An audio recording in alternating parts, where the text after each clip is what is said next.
Buenas, bueno, gracias a todos. Estamos empezando el último panel de este evento. Ya vimos durante la mañana algunos aspectos regulatorios y beneficios que trae el RIGI. La idea de este panel es abarcar un poco las oportunidades comerciales en ciertas industrias. Sabemos que la ley trae y ataca transversalmente a distintas industrias, pero por una cuestión de tiempo y de contenido, como ya vimos, hacen falta reglamentaciones. En este panel nos vamos a centrar en las industrias de tecnología, minería y energía, y en una segunda parte vamos a hablar de los aspectos de financiación de los proyectos. Para eso tenemos un equipo de primera. Tengo acá a Flor Rosati, socia del área de tecnología, medios, telecomunicaciones, propiedad intelectual, privacidad y ciberseguridad. A Ale Poleto, socia del área del área corporativa y de minería. A Ricky Castañeda, del área corporativa y energía. Y abajo de la tarima, por una cuestión de que me quedo chica la cancha, pero después van a subir, están Pablito Torreta, socio del área financiera y regulatoria, y Felipe Videla, también del área financiera y corporativa. Les recuerdo a todos que vamos a dejar un espacio al final para todas las preguntas. Los que están por Zoom las pueden mandar por mail, y si quieren también nos dejan su correo electrónico, que vamos a tratar de contestarlas en todo caso, y los que están presencial también la podemos seguir en el almuerzo. Y sin más preludios, arrancamos con el área de tecnología. Flor, si querés contanos a ver qué oportunidades detectás en el RIGI para la industria tecnológica. Bueno, gracias, Caro. Hola a todos. Y bueno, sí, sin duda me parece que todos los beneficios impositivos, aduaneros, cambiarios que trae el RIGI van a redundar en un beneficio para el sector tecnológico. Pero acá me gustaría como recapitular un poco y contar que Argentina ya tiene una trayectoria en todo lo que es la promoción de la tecnología. Esto tal vez arrancó en el 2004 cuando se creó el régimen de promoción del software. Si bien estaba limitado a software, bueno, esto generó justamente un desarrollo de todo este sector que pasó de ser un sector emergente a ser hoy uno de los pilares tal vez de la economía del conocimiento. Los beneficios que traía este régimen de promoción del software, los más destacables tal vez son una reducción en la alícuota del impuesto a las ganancias y también una reducción, si se quiere, en lo que son las contribuciones patronales, ¿no? Entonces, este régimen de promoción del software, que después fue ampliado y modificado en la década siguiente, terminó siendo reemplazado en el 2019 por el régimen de economía del conocimiento. Este régimen también, obviamente, con una gran intención de fomentar todo lo que es la industria tecnológica, pero ahora ya no limitada al software exclusivamente, sino que justamente se extiende a otros sectores de alta tecnología, como son la producción audiovisual, la postproducción audiovisual, la geología, la nanotecnología, la industria aeroespacial, la ingeniería nuclear, bueno, distintos sectores de alta tecnología dentro de lo que es el gran sector de tecnología. Y si bien los beneficios que trae son muy parecidos a los que ya tenía el régimen de promoción del software, lo que hace es extenderlo justamente a todos estos subsectores. Ahora, digamos, el RIGI se enmarca dentro de esta idea de fomento de la industria tecnológica, la mantiene cuando se produce esa limitación y se sacan algunas verticales. La vertical de tecnología es justamente una de las que es mantenida, como contaba Santi, y quizás la oportunidad que trae es que puede acumular los beneficios siempre que no tengan la misma naturaleza. Y acá estaba la discusión que planteó Juan en el primer panel, que decía, bueno, hay que ver después la reglamentación qué entiende por misma naturaleza. Si lo pensamos de una manera amplia, podemos decir que, por ejemplo, en la medida que no se trate del mismo impuesto, podría ser de distinta naturaleza.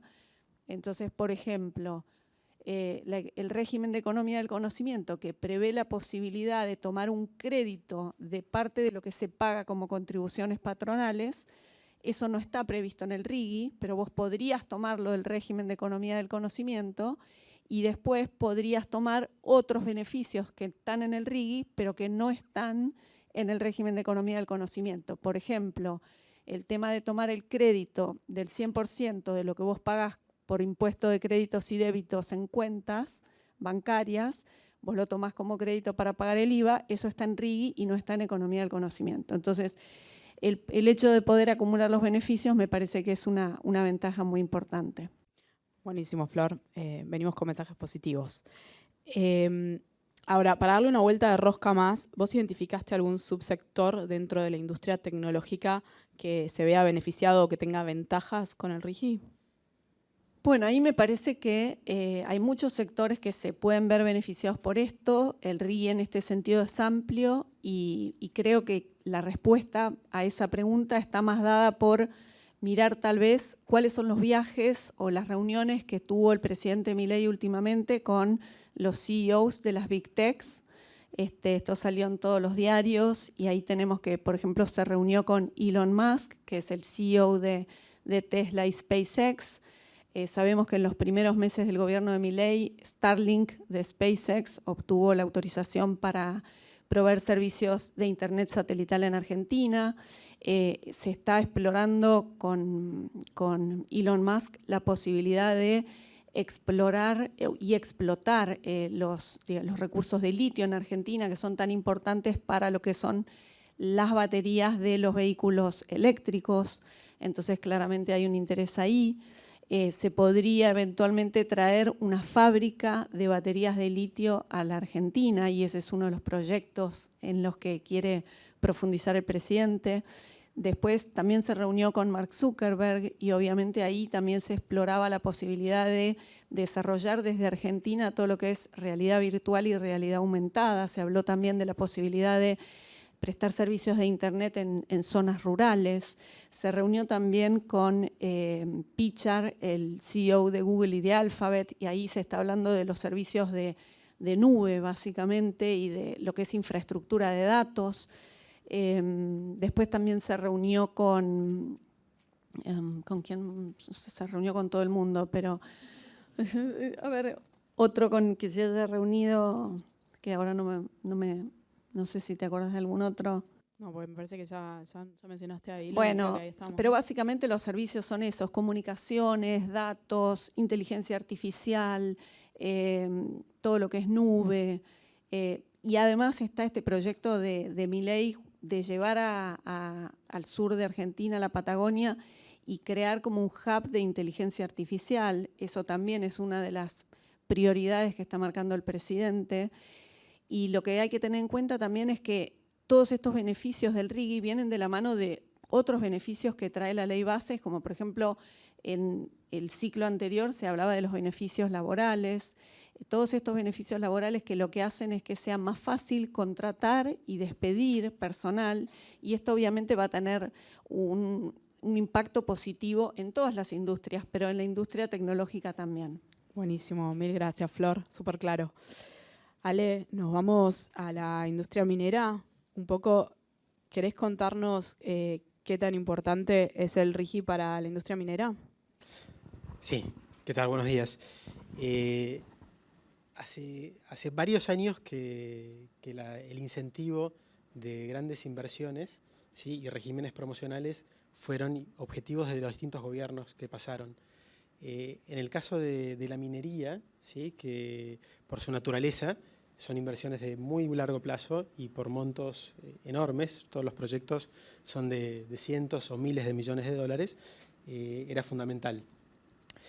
El RIGI yo creo que lo que hace es que todos esos proyectos mineros que están en cartera hace mucho tiempo en Argentina y están algunos un poco parados en busca de una estabilidad, por un lado, en condiciones macroeconómicas que sean aptas para esas inversiones y por otro lado, en un marco de estabilidad y seguridad jurídica que hasta ahora no había. Así como en los 90 la Ley de Inversiones Mineras, 24196, estableció un régimen muy interesante que permitió que se desarrolle la industria minera desde esos años hasta ahora. O sea, todos los desarrollos que hubo fueron a la luz de esa ley. Yo creo que ahora el RIGI va hacer algo muy parecido, estableciendo distintos incentivos, aumentando algunos, modificando otros, con lo cual me parece que es muy importante. Buenísimo. Y que vos mencionabas los regímenes de promoción minera. ¿En qué crees que el RIGI los mejora? A ver, hay temas cuantitativos, si se quiere, por ejemplo, el establecimiento del 25% en ganancias, y hay otros que yo diría que son cualitativos. Por ejemplo, y llamativamente, y ya lo hablaron en todos los paneles anteriores, pero el tema de la estabilidad fiscal y de qué manera se encara en esta ley. En la ley 24.196, la estabilidad fiscal, lo que hacía era, o lo que le importaba y lo que miraba, era la carga tributaria total de las compañías mineras. Independientemente de que se crearan nuevos impuestos, de que se aumentaran alícuotas de otros impuestos, en la medida que no se afectara la carga tributaria total, se podían imponer nuevos impuestos. Esa fue la jurisprudencia, así lo interpretó la Corte en el caso de Minera del Altiplano, que Juan nos contó en el primer panel. Y además de eso, el contribuyente, la compañía minera, era la que tenía que determinar y probar cuál era la carga fiscal que tenía, con la consecuente dificultad de hacerlo, porque no era fácil, si bien hace algunos años, en 2019, creo que la FIP reguló eso y estableció de qué manera se iba a probar y cómo tenían que ser las compañías para probarlo. Fue algo que siempre le costó mucho a las compañías. El gran cambio que establece esta ley y el RIGI es que impide que haya cualquier norma tributaria que sea más gravosa para las compañías. Es decir, cualquier creación de un nuevo impuesto, cualquier aumento de la alícuota de un impuesto, no son aplicables a los BPUs que sean beneficiarios del RIGI. Y si hubiera algún impuesto nuevo o algún aumento de algún impuesto, estos BPUs no deberían pagarlos. Sí, algo más. Eso, digamos, dentro de lo cualitativo. Otra más de lo cuantitativo es la posibilidad de acumulación, que también, o sea, lo hablaron inclusive Flor recién, la acumulación de distintos beneficios de distintos regímenes. Y acá el gran problema que tiene y lo que va a ser sujeto de regulación seguramente, y es necesario que se regule, es que se entiende por naturaleza de los beneficios, ¿no? Por ejemplo, la ley de inversiones mineras tiene un beneficio que es un beneficio del impuesto a las ganancias, que es la posibilidad de computar como costo inversiones en exploración o en prospección, que es un beneficio de impuesto a las ganancias. El RIGI tiene un beneficio de impuesto a las ganancias que es, te voy a poner la alícuota en el 25%. ¿Podrían acumularse esos dos, que son los dos del mismo impuesto? ¿Es la misma naturaleza o no? Y si fueran dos impuestos diferentes, ¿la naturaleza es la tributaria o no? Entonces, son todas cuestiones que tiene que resolver una regulación y si no, va a terminar resolviendo judicialmente. Buenísimo. Entonces, ahora sí, una última pregunta. Así como Flor hablaba de los subsectores en tecnología, ¿vos identificaste proyectos mineros que podrían verse beneficiados por el RIGI? Sí, hoy el panorama minero en Argentina, yo lo dividiría como en tres tipos diferentes, ¿no? De la minería importante. Por un lado, los proyectos de litio, que están en pleno desarrollo, son muchísimos, son con grandes inversiones, especialmente de los chinos. Después están los yacimientos de plata y oro, que ya están en declive productivo, ¿sí? Y que no hay un reemplazo de eso. Y por otro lado, para mí, el gran atractivo para el RIGI y para la industria minera en Argentina es el cobre. Hay muchísimos proyectos de cobre. Hoy, la última mina de cobre que produjo en Argentina fue Bajo de la Lumbrera, que cerró en 2018. A partir de ahí, Argentina no produjo cobre. Sin embargo, hay 23 proyectos que están en el corto y mediano plazo que podrían construirse. Hay 8 que están en una etapa de exploración avanzada y los números que se manejan en la industria del cobre y el volumen de los proyectos es gigantesco. Además, el cobre es un mineral crítico porque es uno de los minerales importantes para la transición energética, junto con el litio, el níquel, el cobalto, pero pero el cobre es fundamental.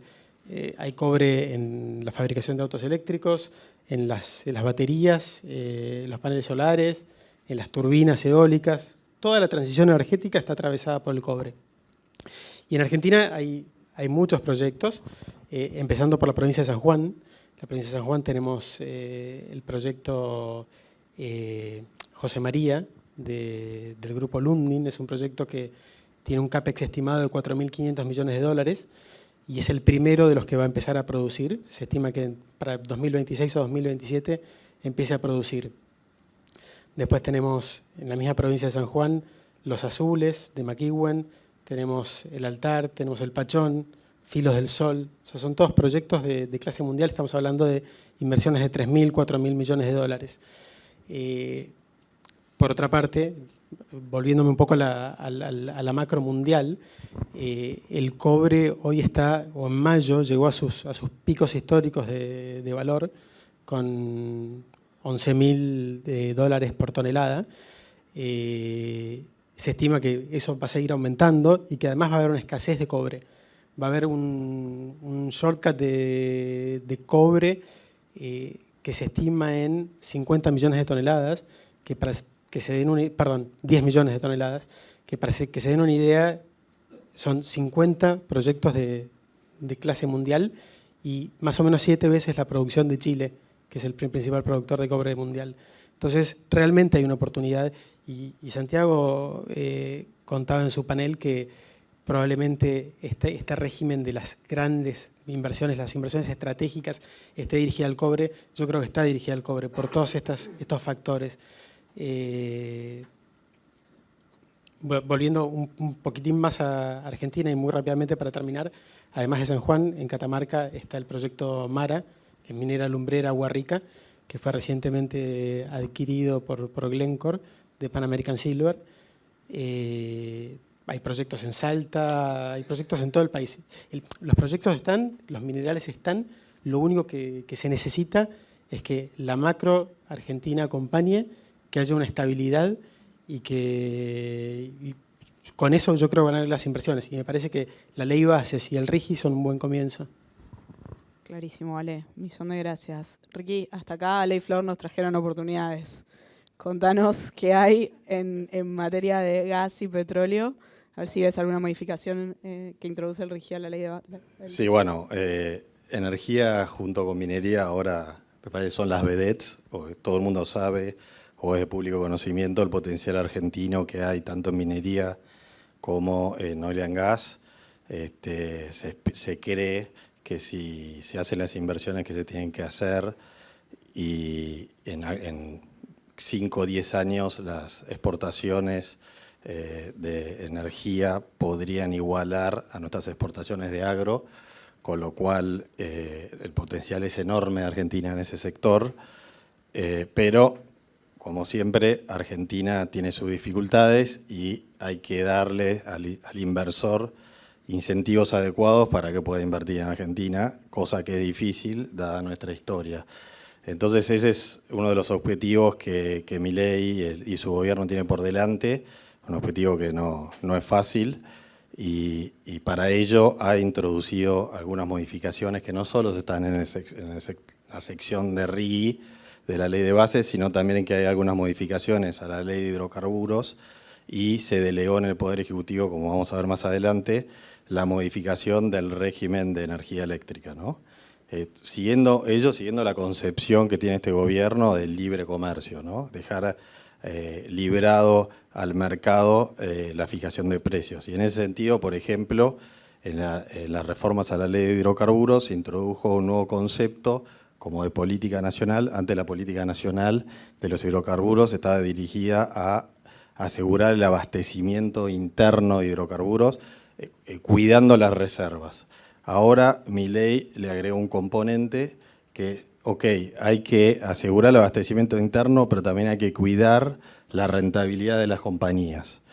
Y eso también se ve traducido a lo largo de las reformas que hizo en la ley de hidrocarburos, porque, por ejemplo, modificó el artículo 6 de la ley 17.319, que establece la libre comercialización de hidrocarburos y sus derivados.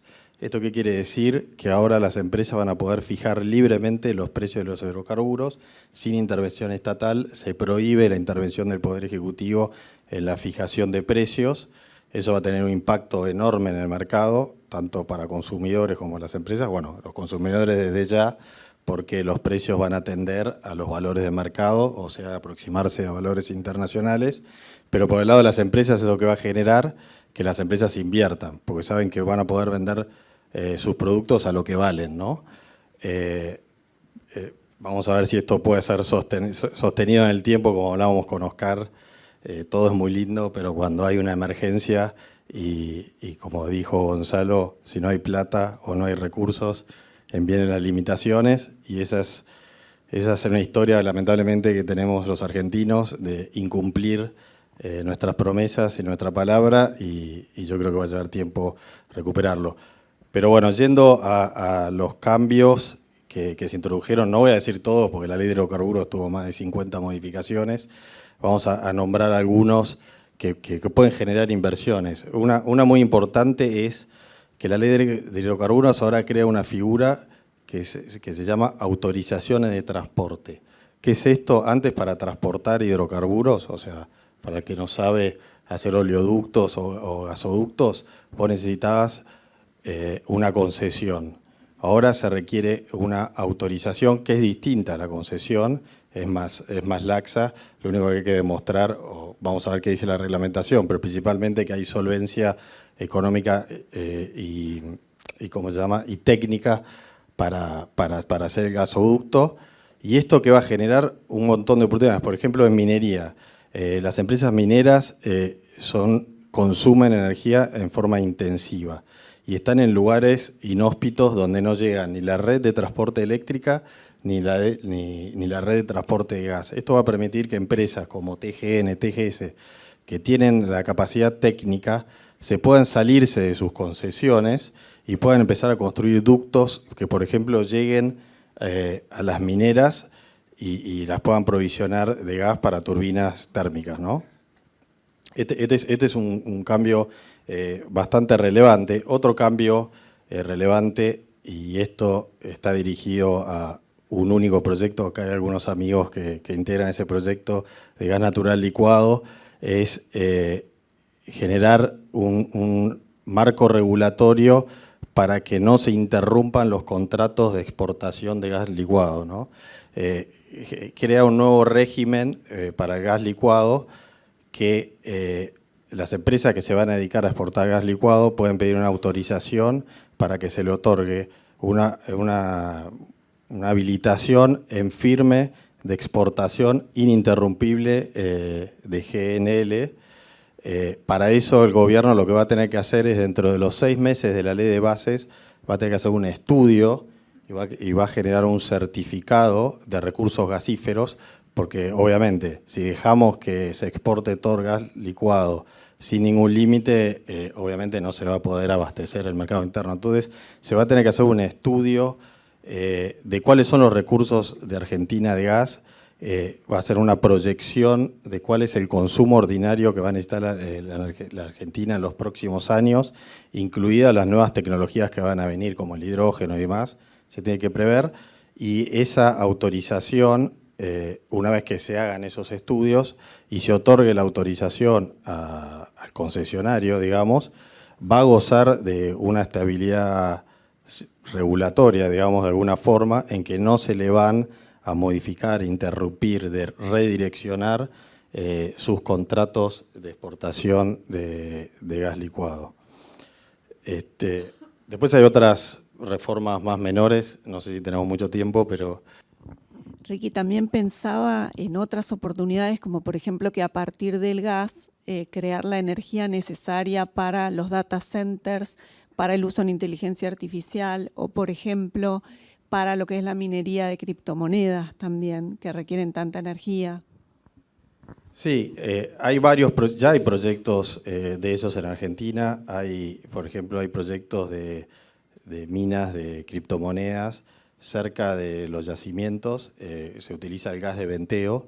El gas de venteo alimenta motores eléctricos y con eso se alimenta a los containers que tienen los racks para minar. Y la verdad que las condiciones de Argentina para esos negocios son óptimas porque la Patagonia es fría, están los pozos ahí y para llevar los racks es muy fácil porque se ponen containers cerca de donde están los yacimientos. Y lo de la data center también es un negocio que va a venir a futuro. En Estados Unidos, la verdad que ese es un negocio que está explotando. Cada vez más la inteligencia artificial necesita más capacidad de procesamiento, son de consumo intensivo de energía. El problema ahí es que como estas compañías tienen también cupos verdes, digamos, de emisiones, buscan lugares donde puedan obtener energía barata, pero energía verde. Entonces ahí ya no debería estar asociado al gas, sino más bien a un proyecto de energía renovable, eólica o solar, ¿no? Ricky, ¿querés que vayamos a energía eléctrica o te quedó alguna otra reforma que Tengo por más, ahí pero quieras? vayamos a energía eléctrica. Dale, bueno, entonces si querés contanos cómo ves el mercado y ves si hay Bueno, algún energía eléctrica incentivo. estamos más complicados, ¿no? Bastante complicados. ¿Y por qué estamos complicados? O sea, ¿cómo se concibió el mercado de energía eléctrica? Que se concibió en el año 92 con la ley 24065, en un mercado libre, de libre competencia, donde los actores, llámese los generadores y los grandes usuarios y las distribuidoras, podrían establecer contratos en forma libre de compra-venta de energía. ¿Y qué pasó? Tuvimos la crisis energética con los Kirchner y en el año 2013, por una resolución 95 de la Secretaría de Energía, se suspendieron los contratos a término. O sea, hoy en día, salvo en energías renovables, como voy a explicar, en energía térmica no se pueden celebrar contratos libremente entre un generador, un gran usuario o un distribuidor.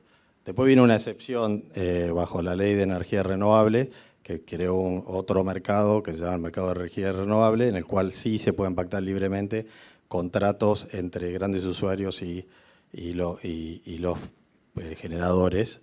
Y es un mercado que ha funcionado muy bien y es a partir de ese mercado que hoy en día estamos teniendo nuevos proyectos de energía renovable.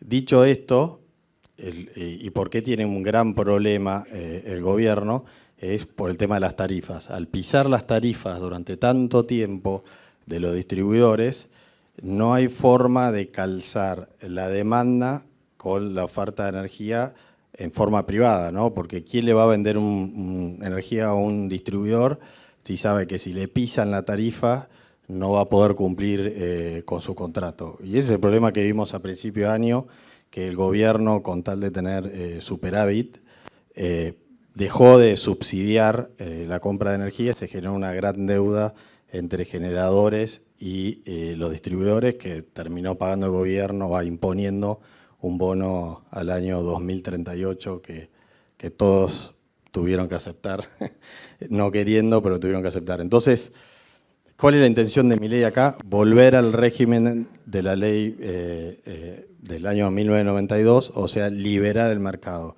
Pero ¿cuál es el problema? Es este, ¿cómo lograr que los distribuidores puedan pagar la energía lo que vale?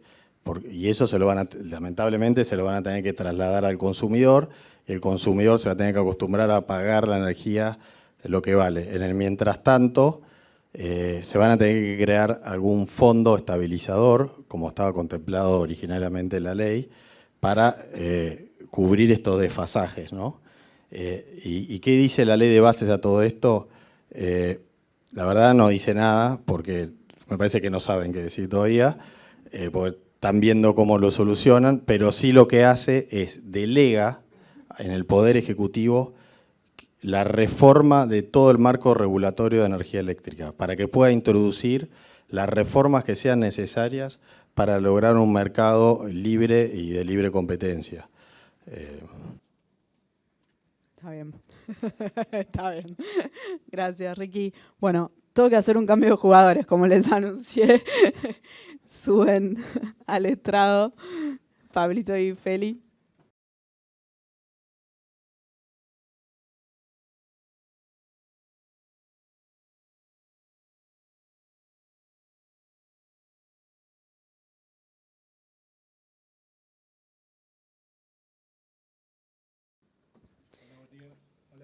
Ahí estamos.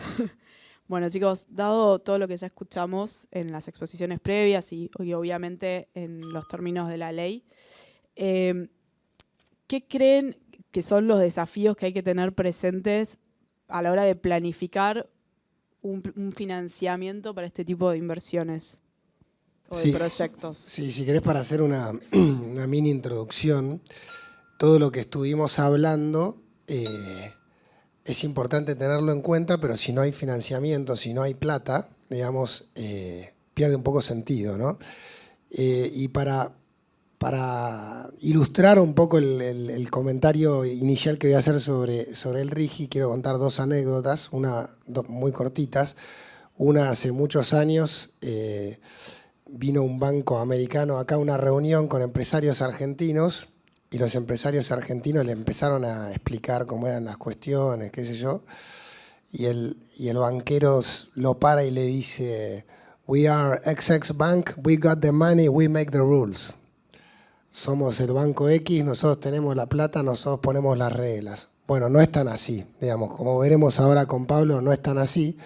Y la otra cosa, la otra anécdota es que mi padre siempre me dice que cuando vas a encarar un negocio en la Argentina no te tenés que olvidar de el socio que tenés, que es el Estado, que te pide dividendos sin aportar demasiado, y a veces se porta mal, ¿no? Entonces, un poco lo que queríamos introducir con Pablo es que este tipo de proyectos son proyectos de alto riesgo por la cantidad de inversión que requieren y por el largo plazo que necesitan para obtener rentabilidad. En virtud de eso es que nosotros identificamos dos tipos de riesgos: los riesgos propios del proyecto y o del financiamiento, los cuales los empresarios están acostumbrados a enfrentar, y por otro lado los riesgos del país, que un poco el RIGI apunta a eso, ¿no? A tratar de enfrentar algunos de los riesgos regulatorios que puede enfrentar un tipo de proyectos como estos en la Argentina. Como veremos, algunos de esos riesgos los mitiga bien, otros no. Y respecto a los riesgos del proyecto o a los riesgos propios del financiamiento, tenemos algunas dudas sobre si el RIGI ayuda o no a financiar este tipo de proyectos. Cuando hablamos de financiamiento, cuando hablamos del RIGI como objeto de promover inversiones, se habla en términos económicos, ¿no? Es decir, los proyectos van a ser rentables, la capacidad de esa rentabilidad requiere de incentivos fiscales, de incentivos cambiarios, de incentivos aduaneros, la libre disponibilidad de los recursos, como decía Requi, por ejemplo, también en el contexto de la energía y demás. Ahora, cuando hablamos de financiamiento, se habla de mitigar riesgos. ¿Por qué? Porque mitigando los riesgos se hace más eficiente el financiamiento, o se lo hace inclusive hasta posible, o se lo hace más barato. Cuanto más barato es el financiamiento, más fácil de obtenerlo es, y por ende el resultado económico puede llegar hasta ser posible. Sin el financiamiento no existe esa posibilidad. Sí, quizás el gran riesgo que identificamos con Pablo es que todo esto lindo que le estuvimos contando se cae si el proyecto no cumple con una serie de requisitos. Y si el proyecto no cumple con una serie de requisitos, se caen todos los beneficios y los acreedores, los bancos o entidades multilaterales que vienen a prestar la plata, como está diagramado esto, no tienen ninguna intervención. Te prevé un plazo de subsanación de 30 días hábiles y normalmente vía contractual, generalmente se hacen contratos directos para darle intervención a los acreedores para subsanar los incumplimientos, pero es un gran interrogante si los acreedores van a poder tener una intervención más fuerte sobre el BPU para controlar que esté cumpliendo con todo lo que tiene que cumplir para que no se caigan los beneficios. Cuando un acreedor evalúa el proyecto, previamente se requiere que el proyecto sea posible económicamente, que tenga la rentabilidad adecuada para su repago y demás. Eso es obvio, es la condición sine qua non. Y luego se empieza a revisar cómo está el marco regulatorio para efecto de la constitución de todos los mitigantes que requiere ese financiamiento para poder ser otorgado. Y ahí se hace la división que dice Feli. Y en general, el contexto legal nuestro de constitución de garantías y demás, con desperfectos en cuanto más que nada a la velocidad de la justicia para la ejecución de garantías. En cuanto a nuestro derecho de constitución de garantías es bastante robusto, en particular comparado con otros países de la región, ¿no? No vamos a compararnos con otros tipos de derechos y demás. Ahora, cuando vamos al análisis de la mitigación de los riesgos políticos, ya ahí sí es donde se plantean los desafíos, ¿eh?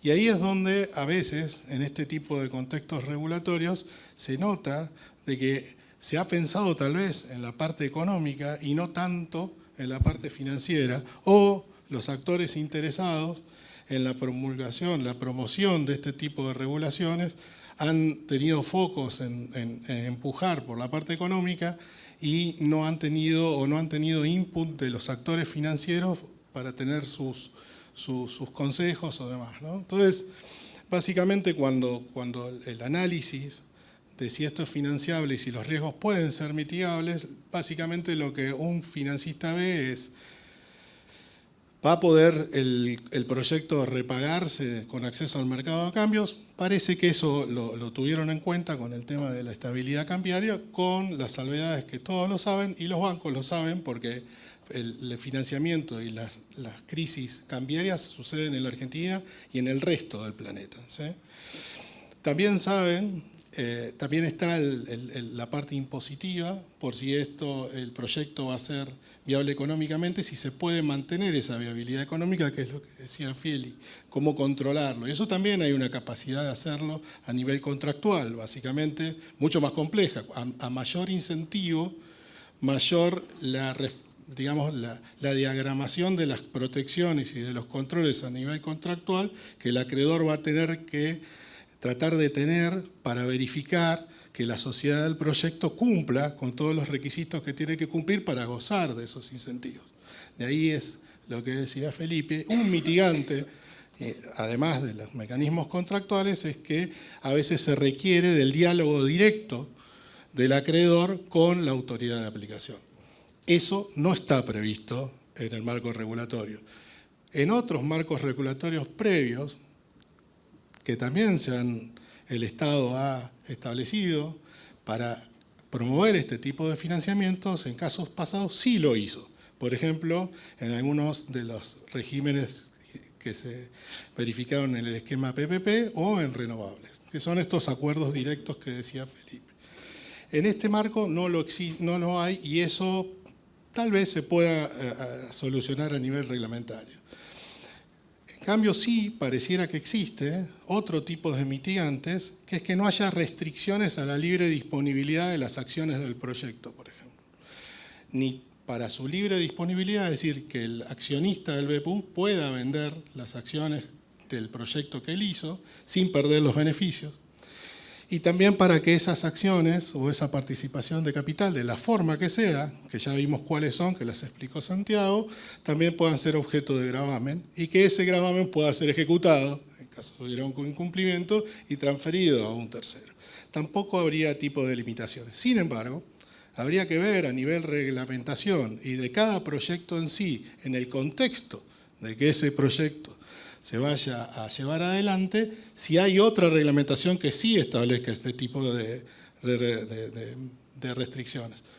Un ejemplo sería, si hago un proyecto en el marco del RIGI para hacer una planta nuclear, yo no creo que vaya a haber una libre disponibilidad de las acciones tan, digamos, amplia como la que prevé en el proyecto.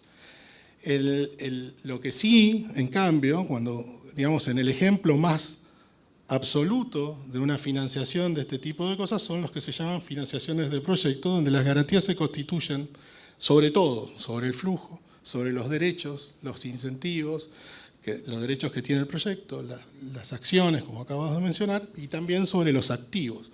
Los activos son todos, desde la propiedad sobre la cual el proyecto se asienta, sea la que sea, y el derecho real que sea, y también sobre los derechos que crearon ese proyecto, si fuera que un proyecto se sustenta en la disponibilidad de un flujo otorgado por un derecho, una concesión.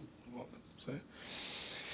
Ahí es donde, por ejemplo, hemos encontrado un problema. ¿Sí? ¿sí?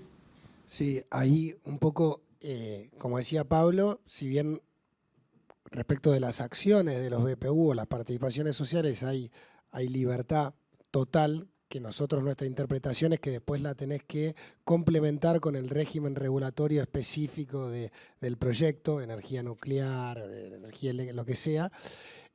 Respecto de los activos, el artículo 179 es muy claro, dice que los activos están afectados a un proyecto específico y no se pueden desafectar salvo previa autorización. Entonces, en un escenario de incumplimiento, sí, vos podés ejecutar la prenda de acciones, pero si querés ejecutar los activos y venderlos a un tercero, perdés los beneficios. No podés en realidad, no lo podés hacer.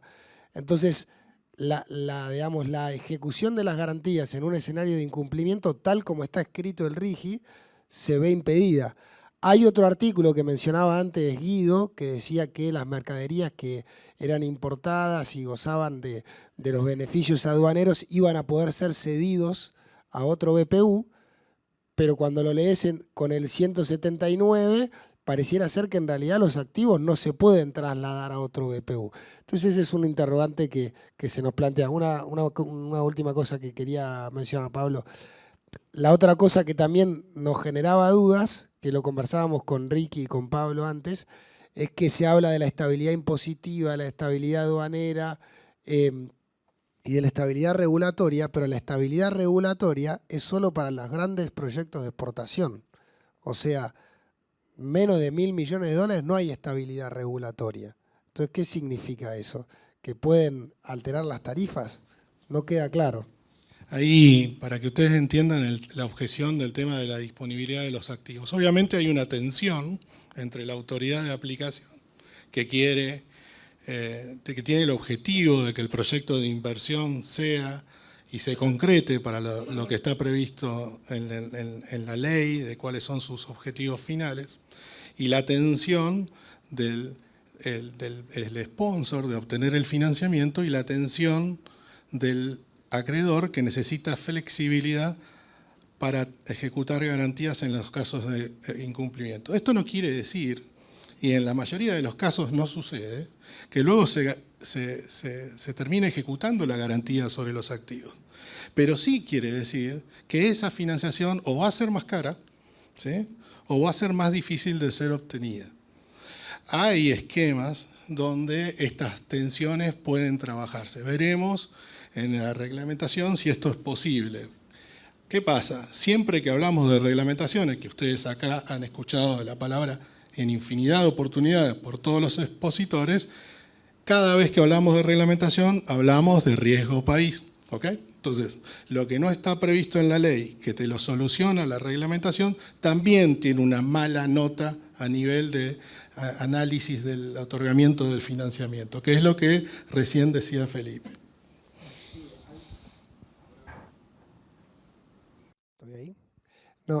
No, hay otro punto que también discutíamos con Pablo, que Gonzalo en el panel anterior mencionaba como un punto interesante, que los financiamientos se paguen con los cobros de exportaciones en el exterior sin necesidad de ingresar las exportaciones.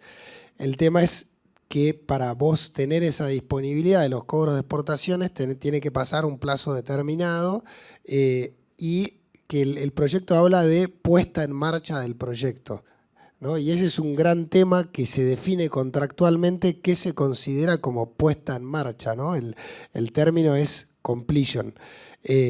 Bueno, el proyecto no lo aclara, es probable que haya que aclararlo contractualmente o reglamentariamente. Sí, yo aprovecho este punto para hacer un comentario. En esos proyectos donde hay off-takers privados, donde podés ceder un flujo de fondos, si bien hay restricciones, como dice Felipe, es más fácil porque lo haces entre privados. El problema es cuando entra la tarifa, ¿no? Por ejemplo, transporte de electricidad, distribución. O sea, Argentina tiene un déficit enorme en transporte eléctrico. Hoy no alcanzan las redes eléctricas para incorporar nuevos proyectos de energía renovable, salvo algunos puntos de conexión donde a veces hay cierta capacidad. Y esas son inversiones que requieren capital enorme, intensivo. Entonces, me parece que el RIGI o la ley de base se queda corto ahí, ¿no? Tendría que haber, como decía Oscar anteriormente, alguna nueva ley de concesiones que permita, por ejemplo, crear fondos de garantía que se financien con cargos en la tarifa a los consumidores, o como pensábamos con Pablo, alguna estructura de garantías internacionales. Porque si no, las inversiones en infraestructura, por ejemplo la eléctrica, no va a aparecer. Salvo algún proyecto de ampliación, que sé que los hay, de transporte eléctrico privado para llegar a las mineras, pero eso se financian justamente con la actividad privada, ¿no? Pero todo librado a lo privado va a ser difícil. En el contexto de lo que decía Feli de la reglamentación del Banco Central, fíjense, no está reglamentado lo de puesta en marcha, ¿no? O sea, se recuerdan, 20%, 40%, 100%, tantos años desde la puesta en marcha. Bueno, eso es una reglamentación, eso lo va a decir el Banco Central. Adivinen qué no está sujeto a estabilidad. El tipo de cambio. ¿Ok? Hoy nosotros tenemos una multiplicidad de desdoblamientos cambiarios. ¿Okay? Algunos producidos por injerencia regulatoria y otros por un tema económico, básicamente. Entonces vos tenés hoy la diferencia entre el tipo de cambio comercial influido por el impuesto país, ¿sí? Y el tipo de cambio comercial oficial al cual se liquidan las exportaciones que no tienen impuesto país. Pareciera que si crearan un impuesto país o le aplicaran un impuesto país al acceso al mercado de cambio para pagar el financiamiento, estaría cubierto por la estabilidad impositiva. Ahora, mi pregunta es, si hacen un tipo de cambio comercial barato para las exportaciones y un tipo de cambio real de mercado para el pago de los financiamientos, no estaría cubierto por la estabilidad cambiaria. ¿Y saben qué? Si sucede eso, depende de la brecha entre uno y el otro, es probable que el proyecto no sea viable. Hago el silencio para que ustedes piensen un poquito. Pero eso es un tema relevante y no creo que la reglamentación lo pueda solucionar y tal vez la ley lo hubiera podido solucionar. Esto en el contexto de marcos de no emergencia. ¿Sí?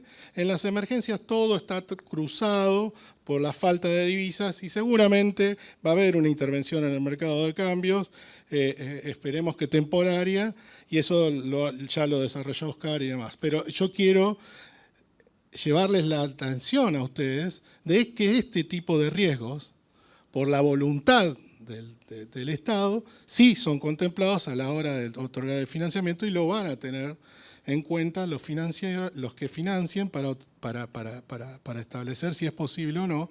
Y ahí es donde nos parece que todos los marcos de promoción, de desarrollo, de financiamiento, de infraestructura, el que sea, RIGI o afuera del RIGI, infraestructura de energía además, vamos a tener que buscar herramientas para dar más mitigantes para este tipo de cosas. Porque si no, dada nuestra historia, no va a ser posible. Quizás dos comentarios finales, al menos de mi lado, que discutíamos con Santiago y con Pablo también. Hay un punto donde vemos que los acreedores van a competir con la AFIP, ¿no? Porque la AFIP pide garantías y en un punto te pide garantía de primer grado, ¿no? Cuando son activos reales o inmuebles. Bueno, el BPU los únicos activos que tiene son los del proyecto y los bancos siempre quieren garantía de primer grado.